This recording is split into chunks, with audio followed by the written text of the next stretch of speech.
Hello guys, welcome to the course P block elements. Today in this course we are going to be discussing the group 15 elements. The last lecture was an introductory lecture, so we will be carrying on our discussion further. Today we are going to discuss the atomic properties of the group 15 elements, that is the nitrogen family. I am Dr. Ritu Johar from the channel H2O, the A to Z of chemistry, and I hope you are going to enjoy your learning with me. So the group 15 elements, which are also called as the nitrogen family. Why they're called as the nitrogen family? Because the first member is nitrogen. Apart from nitrogen, the other members are going to be phosphorus, arsenic, antimony, and bismuth, which you will be always seeing written over here so that you remember them throughout our whole discussion. Now the group 15 members, they are also called as the nicogens or the nicogens. This stands from the Greek word nikomix, which means suffocation.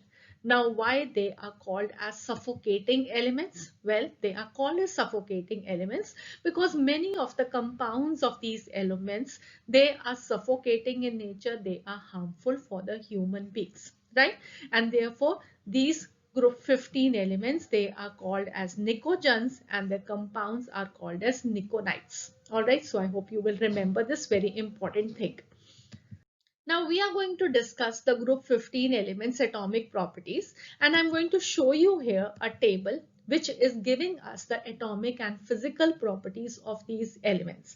So what you can see in this table is, first of all, the elements given over here and the various properties for them which are given. Atomic number, atomic mass, electronic configuration, ionization enthalpy, electronegativity, covalent radius, ionic radius, melting point, boiling point, density. So what we will be doing is we will be dividing all of these properties discussion into two lectures. Today's lecture we will be talking about the atomic properties, and the next lecture we will be taking up the physical properties. One very important thing which I want you to remember is that you are not supposed to learn all these values.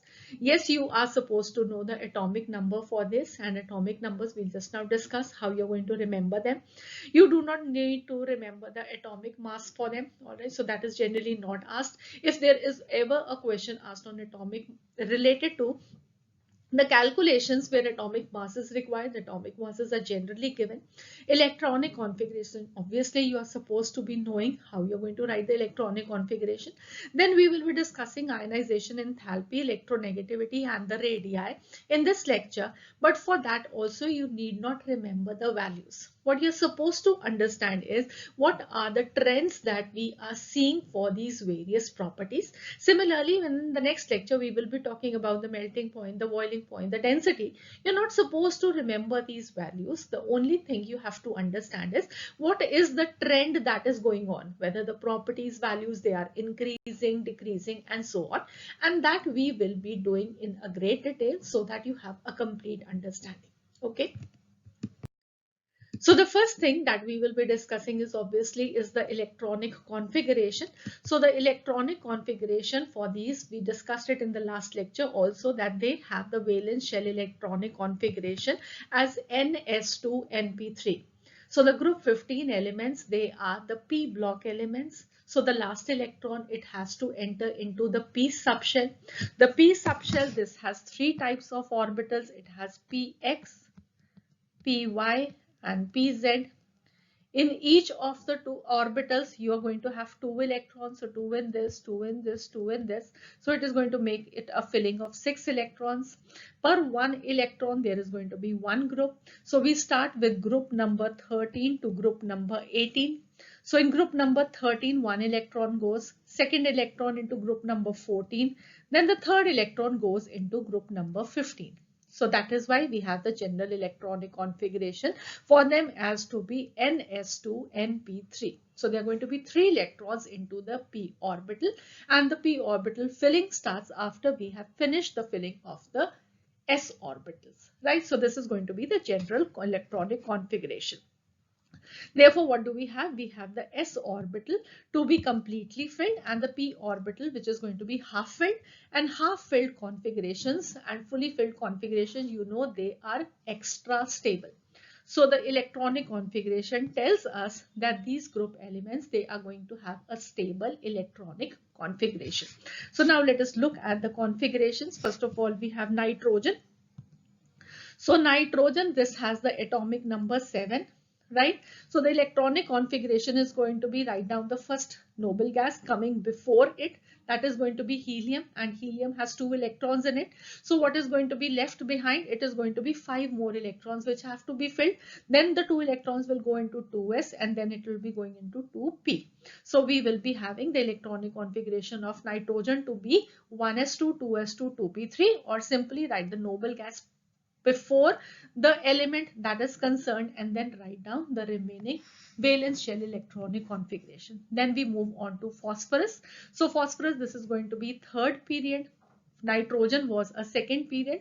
So there are going to be 8 members in between them. So the atomic number is going to increase by 8, right? All right. So now the noble gas before phosphorus is going to be neon.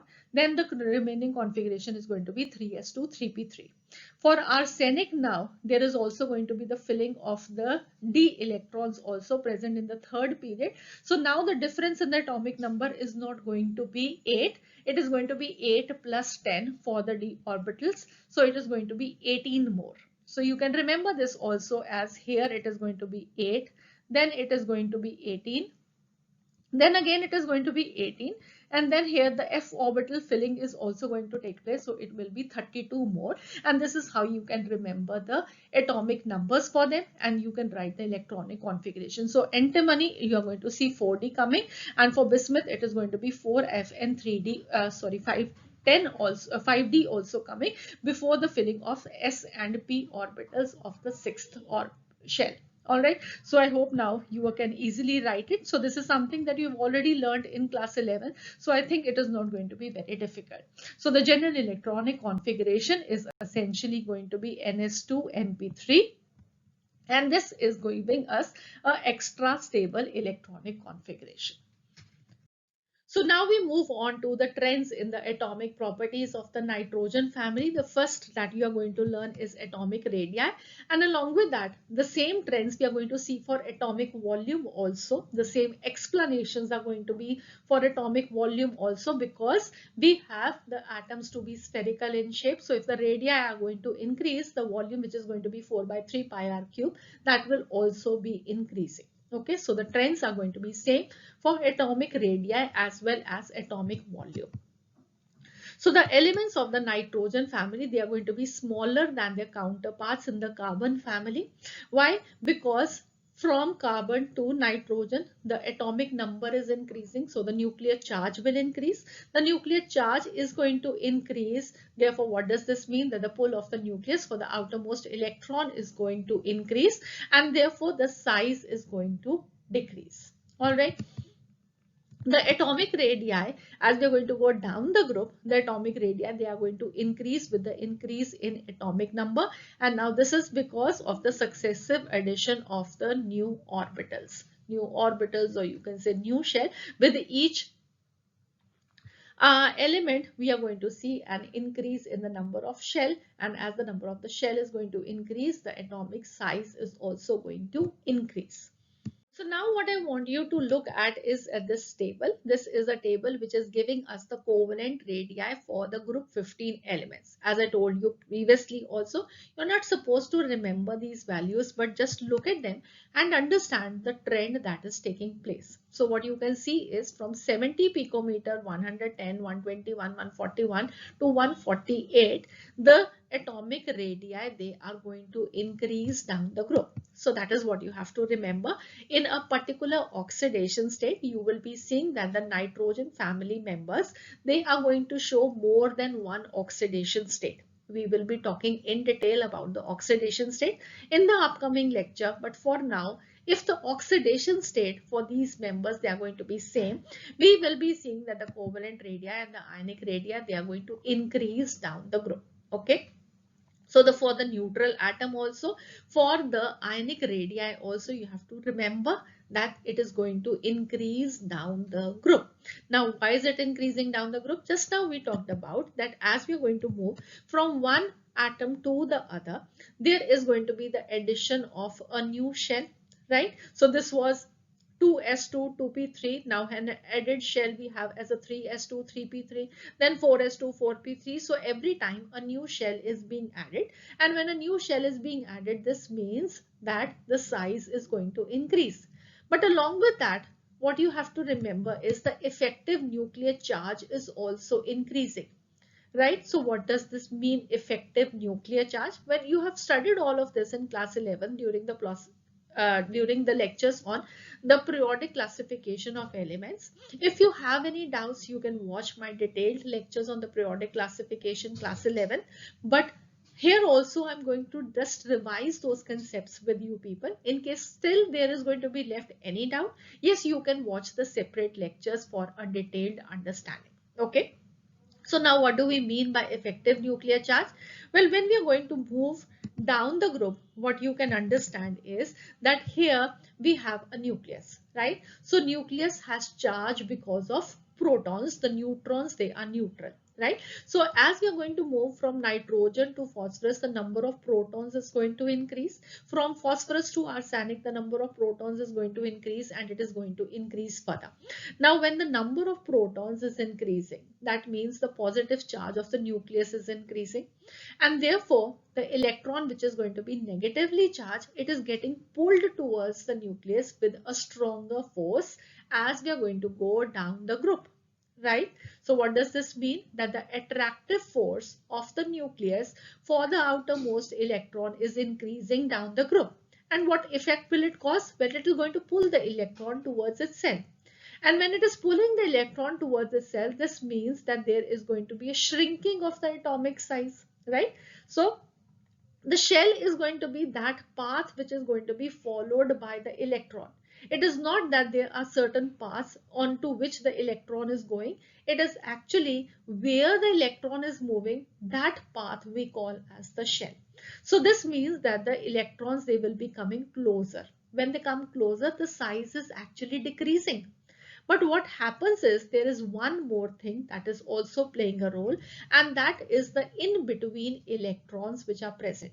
So if I talk about this electron and the nucleus, there are going to be present so many electrons in between this electron and the nucleus, right?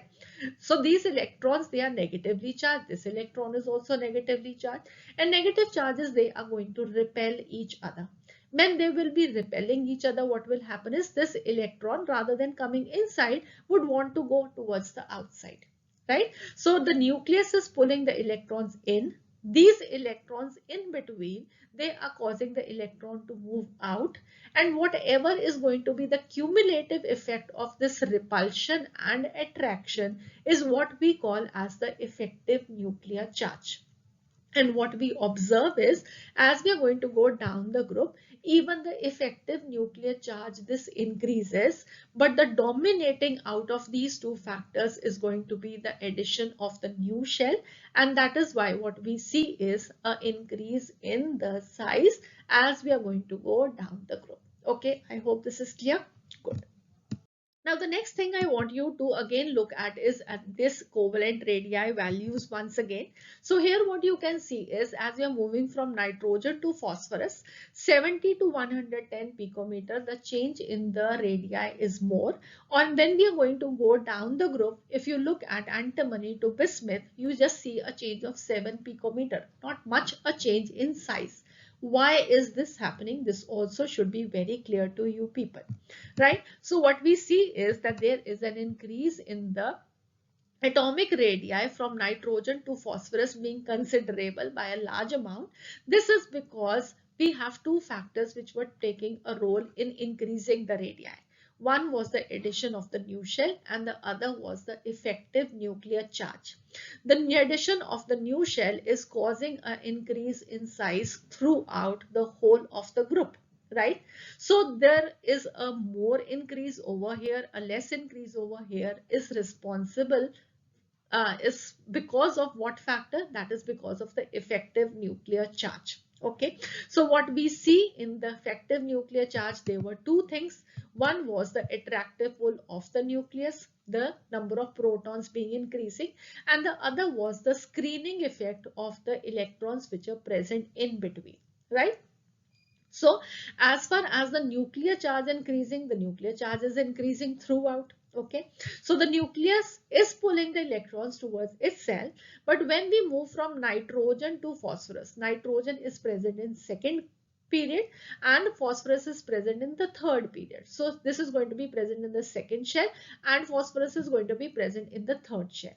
So for nitrogen, what are going to be the in between electrons? Only the s orbital electrons, right? When we are going to move from nitrogen to phosphorus, what are going to be the intervening electrons? It will be the of the s orbitals and the p orbitals. The s orbitals, they have the maximum screening effect. The p orbitals, they have a screening effect which is going to be less than the s, but again still an appreciable one. All right, so the s and the p orbitals, they have a strong shielding effect. Therefore, they do not allow the outermost electron to come very close to the nucleus. But when we move further from arsenic to bismuth, we see only a small increase in the atomic radii, because here along with the s, the p, we are also going to see the d and the f electrons, right? And now these D and F electrons, they have a poor shielding effect because of their shapes, right? So they cannot shield the electron very well. So the nucleus is going to exert a more attractive force. So the electrons, they can come closer. They do not come that close that there is a decrease in size. An increase in size is taking place, but not an appreciable one. Okay, so I hope this is clear. In case you have any doubts related to the screening effect, I am putting up the link above also. In the eye, you can see the screening effect. You can watch that lecture or you can directly go to my playlist. Check out the playlist on periodic classification and watch the lecture on screening effect. That will make the concept really strong. Next trends that you have to learn for the atomic properties is going to be ionization enthalpy. Now, what do we mean by ionization enthalpy? I hope you all remember this, that we have a neutral gaseous atom, let it be nitrogen. Okay, so we are going to have two shells for it. And now we, from this neutral nitrogen atom, we want to remove one electron. So the energy that has to be supplied to remove this electron from the pull of the nucleus, that is going to be called as the ionization enthalpy. All right. Now the first trends are in the period. So if you see that the first ionization enthalpy values for the nitrogen family, they will be greater than the ionization enthalpy values for the carbon family. Why is it so? In a period, we have carbon first and then it is going to be nitrogen moving from left to right.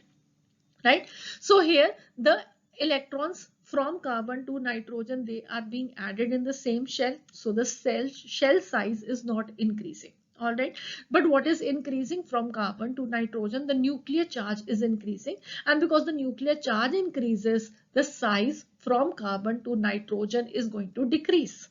So the nucleus is pulling the outermost electron more strongly in case of nitrogen than in case of carbon, and hence we have to supply more energy to remove the electron.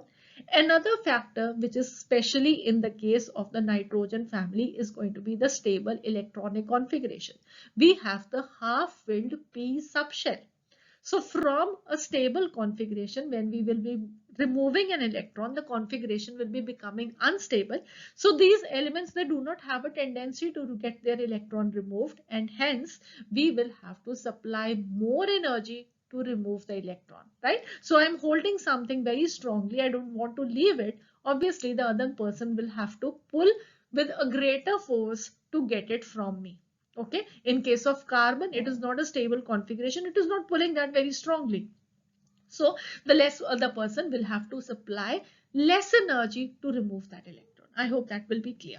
All right, and then what happens down the group? Down the group, the size is increasing. The size increasing means the outermost electron is farther away from the pole of the nucleus, and hence less energy has to be supplied to remove that electron.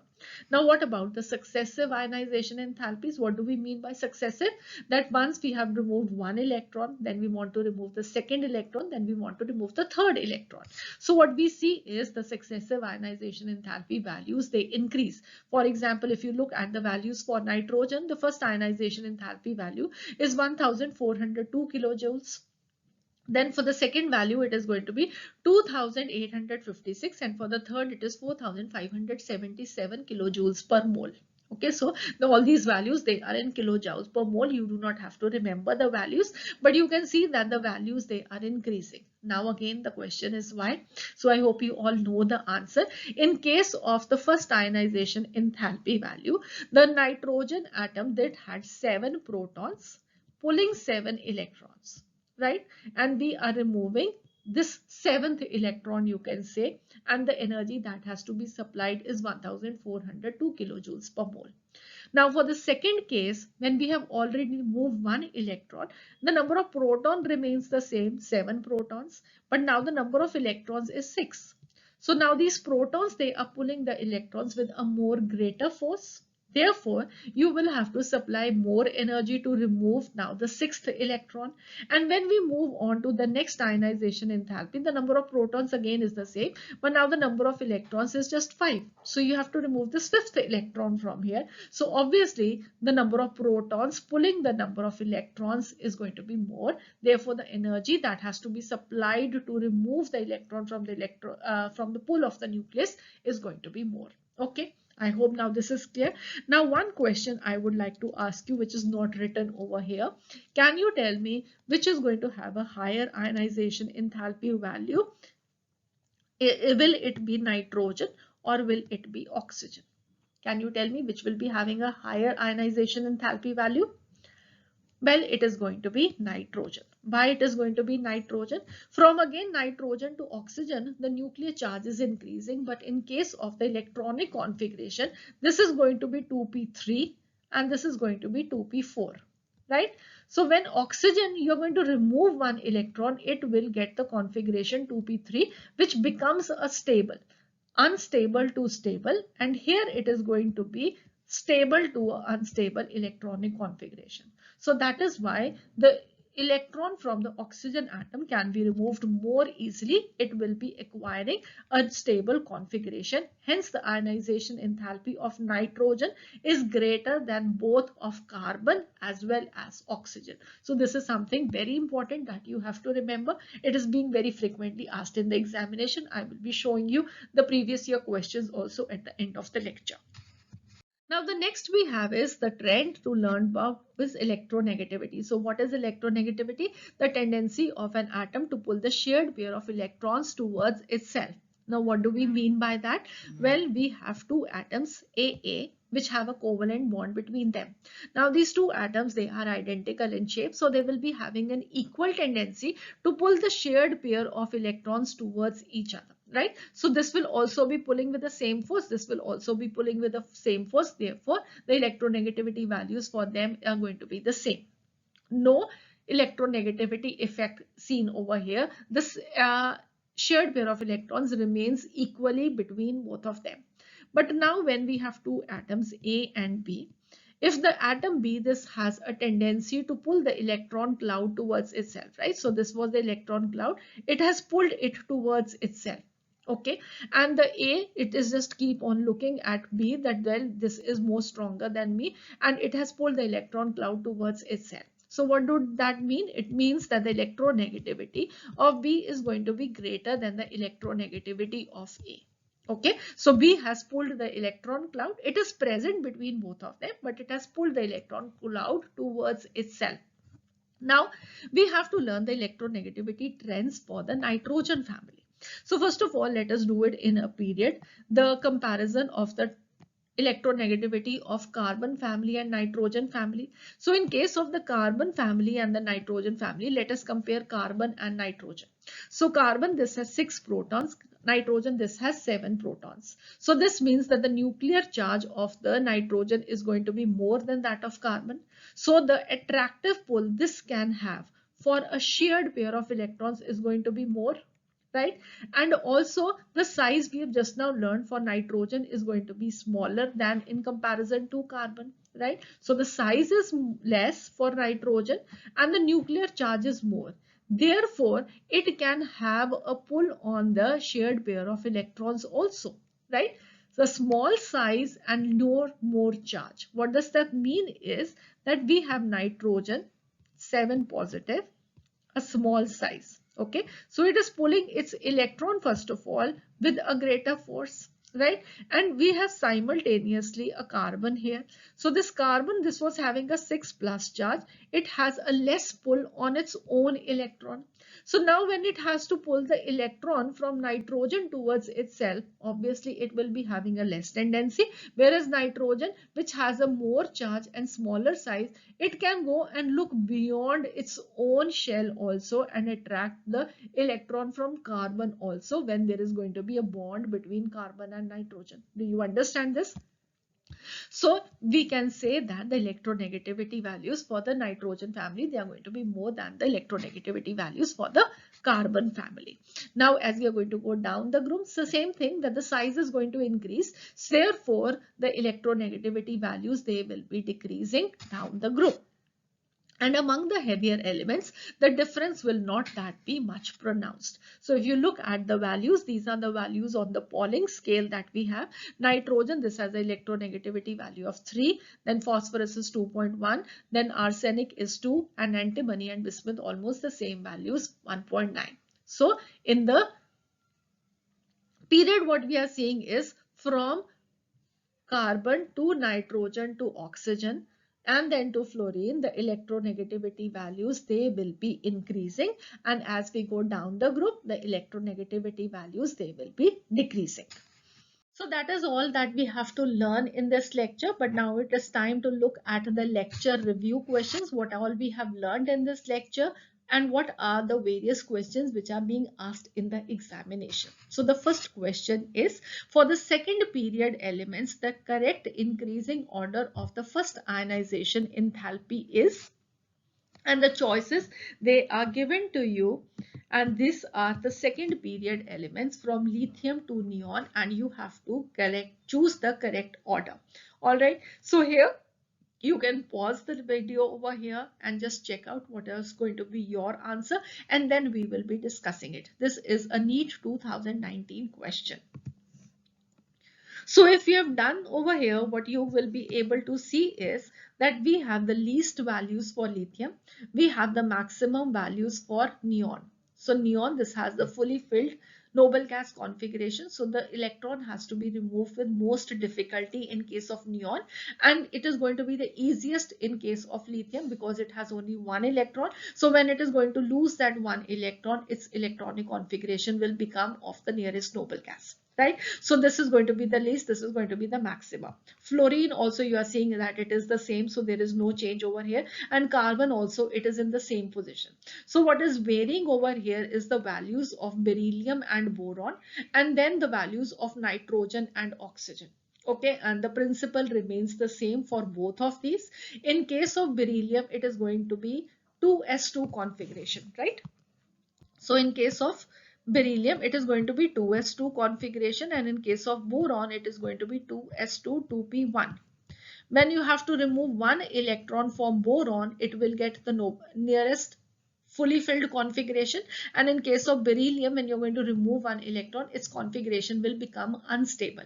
So what does this mean? That the first ionization enthalpy values for beryllium is going to be more than that of boron. Right, so beryllium is going to be more than boron. So this option, it can be correct, and this option, this can be correct. Okay, now the next is this, you will be seeing a difference over here between oxygen and nitrogen. So already again I have told you in this lecture only that oxygen, this will be having a ionization enthalpy less than that of nitrogen. Why it is going to be less than that of nitrogen? Because again nitrogen, this will be having a half filled configuration of 2p3, and oxygen will be having a configuration of 2p4. So this will become a stable configuration after removing an electron, so the ionization enthalpy value is going to be less. So the correct option is going to be B choice. Okay. So this is what you have to remember. This is something that you have already done in your class 11th, also in the periodic classification. So this is just a repeat of what you have already learned. The next question is the correct order for the electronegativities of nitrogen, oxygen, fluorine and phosphorus, and the choices they are given. And this is a Karnataka CET 2012 question. I am trying to take up the questions from everywhere so that the concepts we can just revise. Okay, so electronegativity values, if you have to write, what will you do? First of all, you will just arrange them in the periodic table. What is the position? So we have nitrogen, we have oxygen, then we have fluorine, and phosphorus is below nitrogen. All right. So as we are going to move in the period from left to right, we see that the electronegativity values, they will be increasing because the nuclear charge will be increasing and the size will be decreasing. So nitrogen value will be less than oxygen and oxygen value will be less than fluorine. Fluorine is the most electronegative element in the periodic table, and from nitrogen to phosphorus the size is increasing, therefore the electronegativity values, they will be decreasing. So what will be the order? So phosphorus should be the least, then we should have nitrogen, then oxygen, and then fluorine. So if you are going to compare the choices, the answer that you will be getting is C choice. Clear? Perfect. Good. Now the next question we have is the increasing order of the first ionization enthalpies of the elements boron, phosphorus, sulfur and fluorine is, and the options they are given, and this is the AIEEE 2006 question. So again, the best way is, first of all, just write them down in the periodic table how you will be arranging them. So this is what the arrangement will be, right?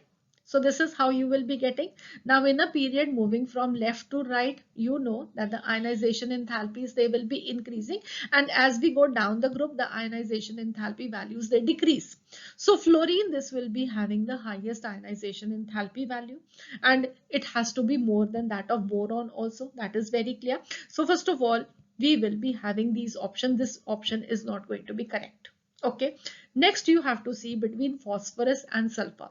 From phosphorus to sulfur, we are moving from left to right in the periodic table. So the ionization enthalpy values, they increase. But in case of phosphorus, we have the half-filled electronic configuration. So phosphorus ionization enthalpy value is going to be greater than that of sulfur.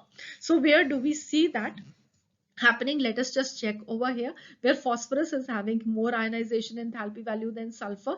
So this is going to be the case. Okay, so this is the only option where we have phosphorus having ionization enthalpy more than that of sulfur. So obviously this is going to be the correct choice. So we have the choice to be D. I hope you are getting it, how we are going to do these questions. This should not be very difficult for you people. The next question is the ionic radii in Armstrong for the nitride ion, the oxide ion and the fluoride ion respectively, and the values they are given. This is the JEE Mains 2015 question. So here we have the nitride ion, the oxide ion and the fluoride ion. So all of these, they are isoelectronic species, right? So fluorine, this has atomic number 9, this has 8 and this has 7. So this means this is going to be 10 electrons, this is also 10 electrons and this is also 10 electrons, right? So here the nuclear charge is more, 9 pulling 10 electrons, 8 pulling 10 electrons and 7 pulling 10 electrons. So obviously the size should be the maximum for the nitride ion, then the oxide and then the fluoride. So what will be the correct option? Well, it is going to be A option. The nitride ion having the largest ionic size, then the oxide ion and then the fluoride ion. So the correct option is going to be A. Okay, so I hope this is going to be just a revision class for you people of class 11th periodic classification. Now I just come up to a have an edge section where I'm just trying to put up all the trends that you are learning in these lectures so that you can write them down and revise them before your examination. So we have learned today about the ionization energy and the electronegativity values. They are going to be maximum for nitrogen. As you're going to go down the group to bismuth, what you will be finding is that the ionization enthalpy and the electronegativity values, they will be decreasing. And the other thing we related was to the atomic size and volume. So the atomic size, the ionic size, the atomic volume, they are going to increase down the group. So just keep this writing. As we are going to move on to the next lecture, we will be talking about the physical properties. We will be adding more trends to it. Then we will be moving on to the chemical properties. We will be adding more trends to it, so that by the end of our discussion, you have all the trends written at one place and you can revise them very quickly. So that would be all for this lecture. I hope you've enjoyed your learning with me and you have understood each and everything and you will be remembering it well. So we will be meeting again for the next lecture, where we will be talking about the physical properties of the group 15 elements. I hope you will not be liking to miss it. So please do subscribe to the channel, click on the bell icon so that you get a notification the moment we put up the next lecture for you. Any doubts, they are always most welcome. Mail them to us or put them in the comment section. See you again. Have a nice day. God bless you.